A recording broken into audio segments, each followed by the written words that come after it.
2026 அதிமுக இந்த பாரதிய ஜனதா இந்த கூட்டணி எல்லாம் வந்து கட்டாயமாக வரணும், இல்லைன்னா வந்து அதிமுக வந்து காணாம போயிடும் அப்படின்றத வந்து டிடிவி தினகரன் ஒரு பத்திரிகையாளர் சந்திப்புல முன்னாடி சொல்லியிருந்தாரு. இப்ப இல்ல, இப்ப இதெல்லாம் அந்த சால்வ் ஆயிடுச்சு எனக்கு, முன்னாடி சொல்லியிருந்தாரு. அதற்கு பதில் அளிக்கின்ற விதமாக எடப்பாடி பழனிசாமி அவர்கள் ஒரு பத்திரிகையாளர் சந்திப்புல என்ன சொல்லியிருந்தாங்கன்னா, ஒரு விமர்சனத்தை முன் வச்சாரு. அம்மா மக்கள் முன்னேற்ற கழகம் என்பது வந்து டிடிவி தலைமையில் இருக்கிறது வந்து ஒரு மூழ்கி கொண்டிருக்கின்ற கப்பல்.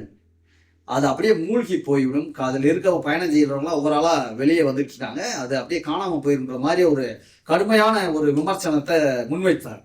இன்னைக்கு ஒன்று சேர்ந்து பயணப்பட வேண்டிய சூழ்நிலை, தேசிய ஜனநாயக கூட்டணியில் ஒன்று சேர்ந்து பயணப்பட வேண்டிய ஒரு சூழல் ஏற்பட்டிருக்கு.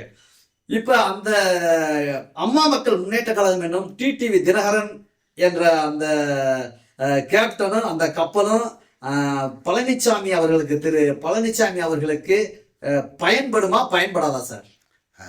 அரசியலில் என்ன வேணால் நடக்கலாம், அதெல்லாம் நீங்கள் பெருசாகவே எடுக்கக்கூடாது. நேற்று ஒரு பேச்சு, இன்னொரு பேச்சு, நாளை ஒரு பேச்சாக போய்கிட்டே இருக்கு எல்லா கட்சிக்கும்.